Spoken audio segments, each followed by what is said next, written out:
welcome to our second week of Moral Mondays Northwest. We are pleased to be back for another week of focusing on justice issues and really justice as the moral imperative. So we're bringing together civil rights and racial and social justice and connecting that as a theme with some specific topics. Today we'll be talking about political action and how civil rights is connected to that specific theme. So I have with us here today a PhD student at Gonzaga University, Melissa Commodore. Melissa, when you think of justice as the moral imperative, what comes to mind? I think of, first thing that comes to me would be doing unto others as you would have them do unto you. So operating in that aspect in any type of social justice situation, putting yourself in that situation and saying, hey, is this how I wanted to be treated? Someone I love to be treated. And if I was treated in such an offense, how would I combat that? I would stand up. If something happened to me, I would stand up against it or be vocal about it in a positive aspect. And for me personally, I would try to unify. How can we bring unity? How can we bring understanding and ultimately have a solution? Absolutely. And so when we're discussing the connection between politics and morality or political action and civil rights, what do you think of first on either a local level or a national level? Well, I think that a lot of times when we think of politics and civil rights, there's a lot of different rules and regulations. We don't think of, okay, let's just do what's naturally in our ability that we know is right to do. We think of our status. We think of, hey, how is this going to affect my position if I'm running for mayor or governor or senator or city council, instead of thinking of what should I do, what is right thing to do concerning this social injustice. So I think that it could be a positive, I guess you could say conglomerate family. You can unify politics and social justice, but I believe when our personal views of we look out for ourselves get involved in it, then we find that there is no social justice. There is no justice, period. For the community. For the community, when yeah. We're putting individual over exactly, community. Exactly. And so we also have with us here today one of the representatives from the Spokane Moves to Amend the Constitution. Right. And Ted, could you just introduce yourself to us and give us your title with that organization and maybe tell us some of the ways in which Spokane Moves to Amend the Constitution is connecting justice and political action? Sure.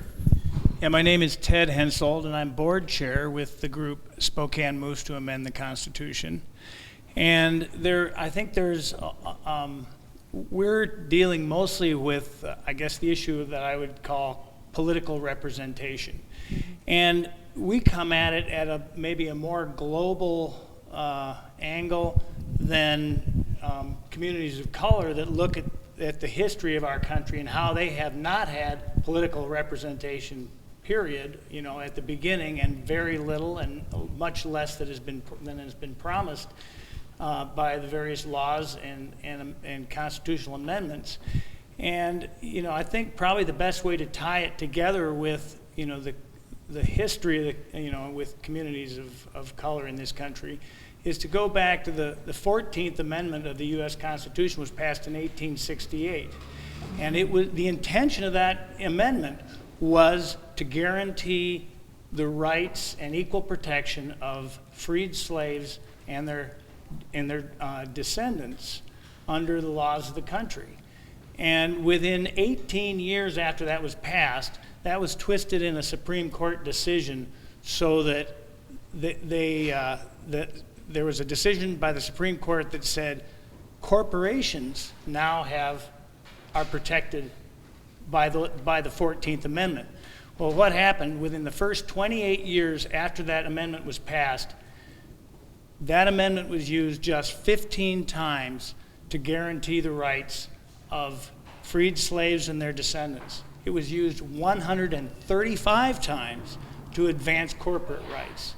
Now those uses were not moral uses. They were not protections of individual rights. They were actually used to further corporate interests, commercial interests, no moral basis in that at all, just extracting money from, Right. from the populace. Right, and we might even point to earlier than that as a failure of achieving citizenship with the failure of Reconstruction. I mean, Yeah. certainly by 1877, Yeah. that had fallen apart, and essentially the black community is homeless in America. No land, no ownership, no material possessions, no Right. leverage economically or politically, and then the disenfranchisement that came with the 15th Amendment, that really the 13th, 14th, and 15th Amendments, once instituted, really have been challenged arguably ever since Yeah, they were from the beginning. you know, Yeah. applied to the Constitution. So we've been fighting to actually realize full emancipation from slave labor and true citizenship as black people in America. And that also connects with things like immigration reform and other issues of citizenship, overlapping, intersecting. And also with the 15th Amendment, then we've seen in 1965, the Voting Rights Act, and now we're in 2015 with Washington State Voting Rights Act, right? It seems like that would have been something that maybe would have happened prior. So what are some current legislation issues or initiatives that you're focusing on specifically? Okay, well, the two problems that we really want to address and that has led to loss of political representation, not only within communities of color, but for all people, is that at this point, our political process is controlled by a few wealthy individuals and large corporations that will give a candidate or give an elected representative all the money they need to fend off any challenger. And as a result of that, they pass laws that are designed not for the betterment of the people of America, but for the benefit of commercial interests. And I think the only fix for that, because the Supreme Court has largely created the problem, is to pass a constitutional amendment that does two things. It would stipulate that money is not constitutionally protected speech, and therefore we can regulate it in campaigns. And two, corporations are not persons. That the 14th Amendment was created to protect people and not corporations. If we can get that, it won't solve the problem, but it will give us the tools we need to solve the problem. Thank you. One thing real quickly along the lines of political representation, we have this year from the NAACP, our secretary is running for a school board. And this is kind of a novelty in Spokane to have a black candidate on the ticket for elected office. We haven't seen this very often. And when we've experienced elected officials of color here in Spokane, it's been usually really few and far between. So we had a black mayor years ago in the 80s, and haven't had another black mayor since or before.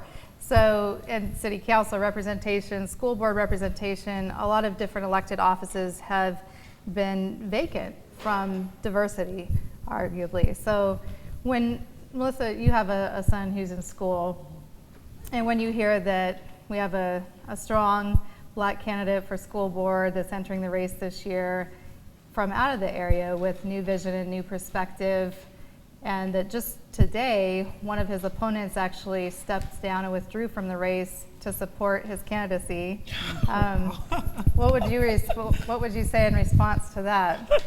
Wow. I just like, wow. That's my first response. It's so nice to see that it's not a smokescreen, because it's not he is from out of state. You know, there's no really deep ties here. So that means we're going to get a new perspective on things. That means that the possibility and the hope of change is very evident.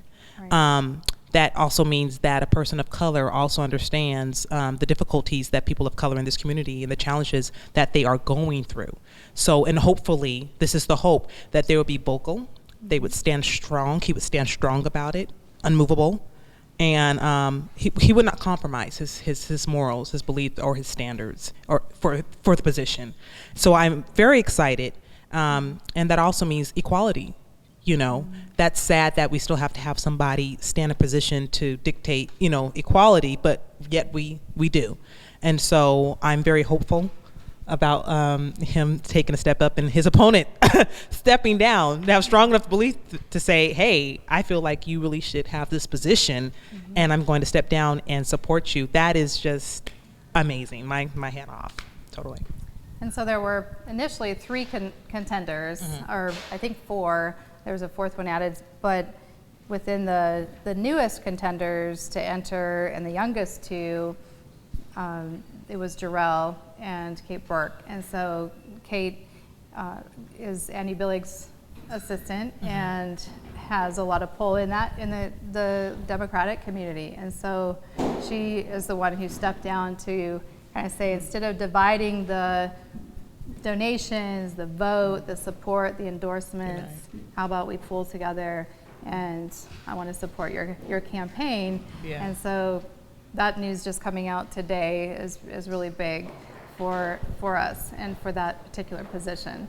Yeah. But also just knowing that Jarrell is a sergeant in the Air Force, you mentioned him having fresh perspective from South Carolina and being new to the area, although he's a homeowner here, so established. Young though, 26 years old. That's very young. So that's also setting a precedent for the younger adult population to get actively involved in political leadership. And I'd just like to kind of get your thoughts on young leadership, college students, PhD candidates, young families, young leaders, kind of getting involved and really rubbing shoulders with some of the veterans who have been working in the trenches for years. What is the importance of that? I think the importance of wise counsel. So I believe in young leadership because it's a new age and it's a different age of when the people that come before us have grown up in. And so we're in the trenches right now, whereas they were in the trenches, and some of them still are, but we have a current, fresh perspective on it. But that's not to be said to go forth without wise counsel. That means going to the people that are older than me, that have more experience than me, and saying, hey, looking at the old ways and saying, is this the right path that I should follow? I believe that as you pay it forward. So each generation should be uplifting the other, should be teaching the other, should be guiding the next generation below them to say, this is what you do to avoid this, to stop this, so that this won't happen. And I think if there's a lack in communication, there's a lack in teaching between the 2 generations, we are doomed. And so it is my responsibility as I'm 35 years old, trying to get my PhD at Gonzaga University, but I believe in being a leader. But I tell my son, he always says, hey, Mom, I want to be the leader. I want to be the leader. But I always tell him, in order to be a good leader, you have to be a great follower of the right people. Right. And so it's teaching him through him seeing me right here, right now, him seeing me at a protest, him seeing me stand up for what's right, to show him this is how you lead, this is how you walk. And so I believe in young leadership. I believe it's very valuable. I believe in older leadership. I feel like it's very valuable. Right. So I do not believe you can have one without the other. It is totally impossible.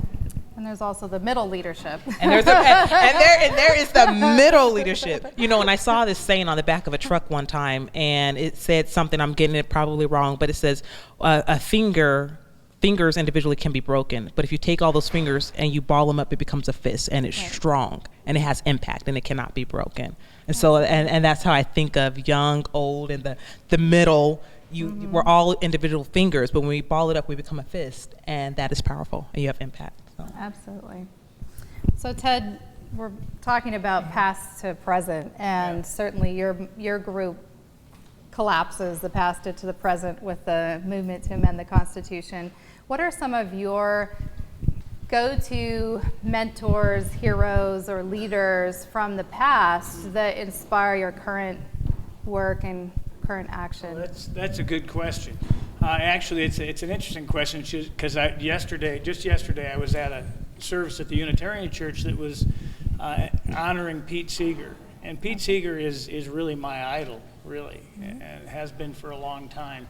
Somebody who fought for all kinds of causes, whatever injustice he saw that he thought needed to be rectified in this country. He was active in the civil rights movement, the clean water movement, stood up for speech rights when he was banned by the U.S. Congress for being accused of being a communist. It's just one thing after another. So yeah, I would probably put him up there as being possibly number one, what an individual citizen can do without being elected, without ever running for office, and yet just getting involved and showing people the way.